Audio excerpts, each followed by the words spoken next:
Chicharon muna. Hello mga kasakol, for today's episode, maglolomi tayo kahit kainitan ng panahon. Dito sa Batangas, walang pinipiling panahon yan. Basta napaibig maglomi, maglolomi yan. Maglolomi tayo dito sa lomi sa bahay natin na matatagpuan po ninyo sa Barangay Pila, San Pascual, Batangas. Pagdating ko nga po, sobrang dami ng kumakain. Napakaliit lang nitong kanilang pwesto, pero ang dami pong dumadayo na kumakain. Paano ba naman? Ito yung lomi na putok-batok. Sobrang dami ng sahog na chicharon at yung chicharon nila, sila po yung gumagawa. Hindi po basta chicharon. Kung hindi ito, kung tawagin dito sa Batangas, ang inilalagay nila ay pupor sa itlog. And meron din niyang fried shumai. Mga kasakol, naglaway ako sa lomi.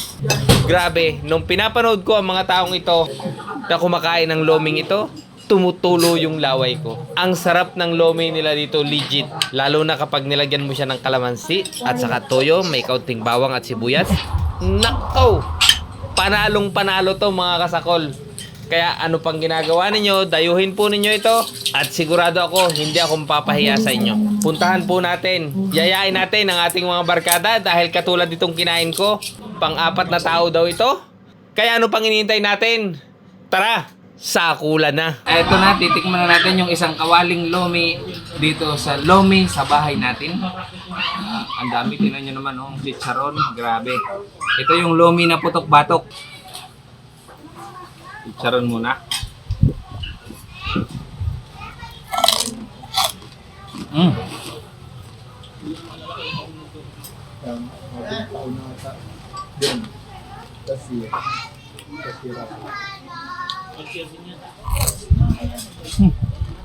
O sa palagi, tayo doon na abot ng paglulog.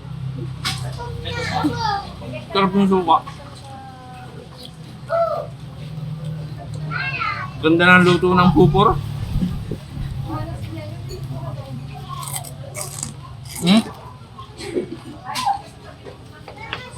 Wow.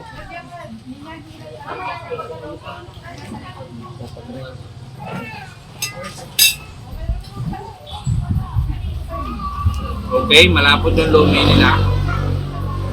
Ang init pa, oh.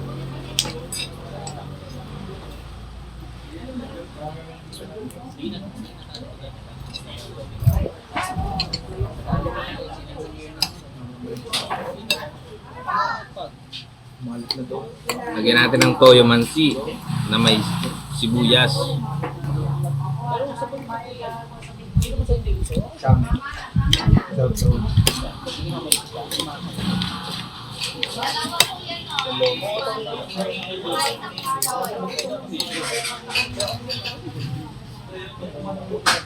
Unang subo para sa inyo.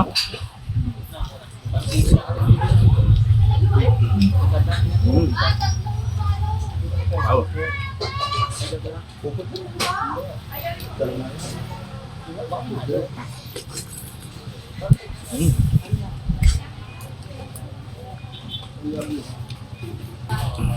Lagyan natin ng fried siomai. Kaunting toyo mansi.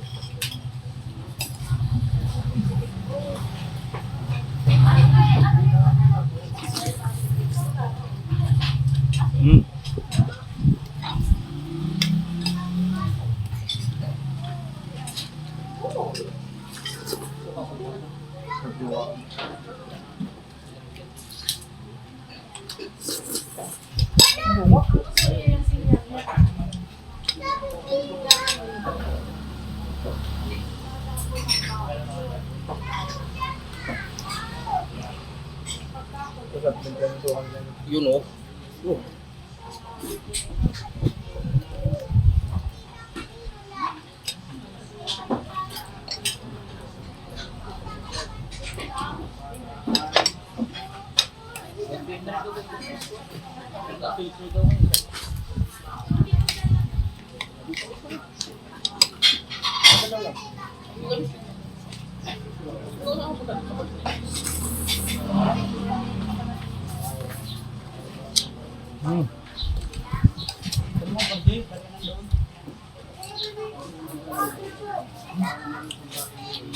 Apakasarap ng lumi.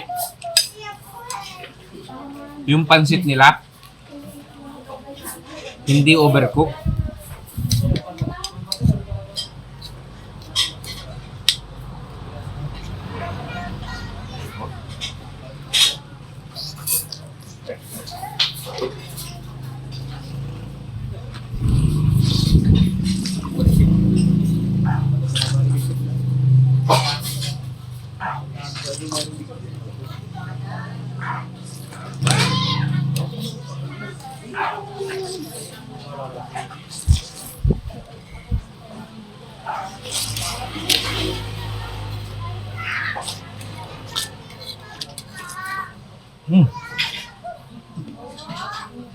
Grabe.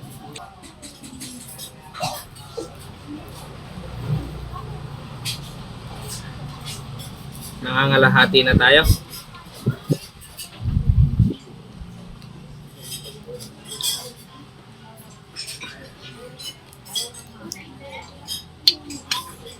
Grabe, sarap po. May ditutok mo lang ito.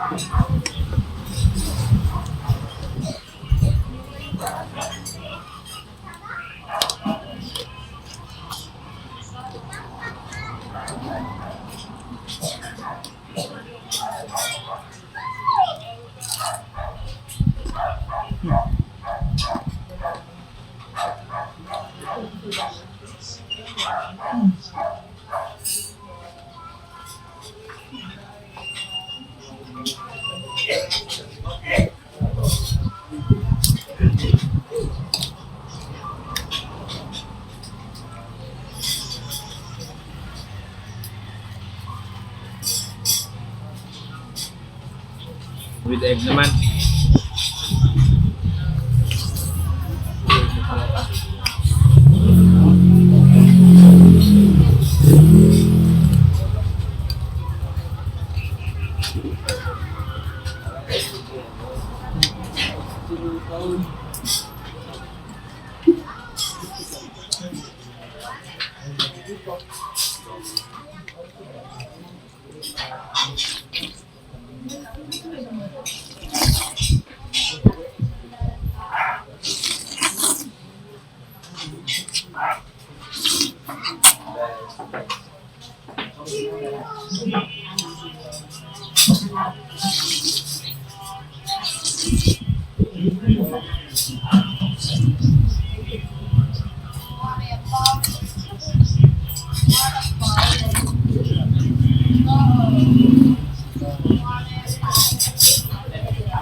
Sarap.